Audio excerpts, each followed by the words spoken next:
access the final area in the game, I'm going to go back to do all of the optional stuff, starting with the Chalice Dungeons.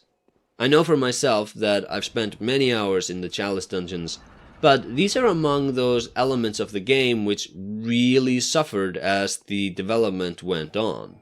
Their original pitch had them be tombs underneath Yharnam City itself, which players could prospect, and upon doing that, would uncover the truth that humans and Thumerians are the same. That is still their function, but I think locating their entrance in the Hunter's Dream causes a bit of a disconnect.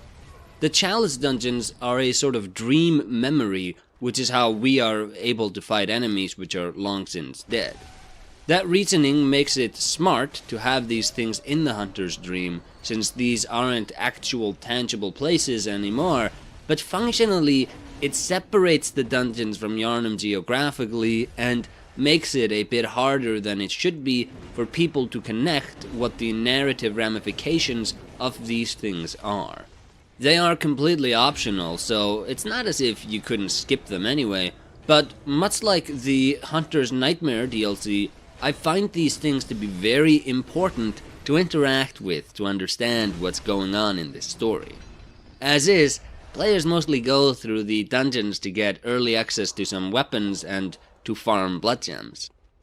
The dungeon we're currently in first became accessible right after I killed the blood-starved beast, but since it's optional, I decided to hold back from doing it up until now.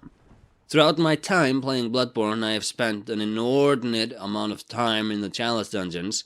There was a time, shortly after the game released, where my life basically revolved around going to school and then coming back to knock some of these out. And having played them for such a long time, I've come to think that the Chalice Dungeons embody the best and worst aspects of Bloodborne in many ways. The best is obviously seen in the strength of the core gameplay. Earlier I said that the basic map for progression in this game was to navigate an area and fight its eventual boss. That's the layout in the dungeons as well, but it's much blunter than it is in any level in the game. The dungeons are impressive on a technical level, as the game has the know-how of how to rearrange and assemble the dungeon's many chunks to manufacture new ones, but compared to what we see in the rest of the game, the level design is pretty pathetic. It might impress on an initial visit, but once you've gone through the areas a few times, You'll see just how much the dungeons are recycling themselves. Computers are not quite at the level where they can compete with artisan level designers, but even then, I still think the Chalice Dungeons feel good to play, which goes back to what I said about them showcasing the strength of the core combat. I can't go through more than one of these at a time anymore since I'm very burnt out on having played them as much as I have, but that I've spent as much time with them as I have says something about the strength of the core gameplay. That it can take detours into relatively, comparatively unimpressive levels without killing the experience outright.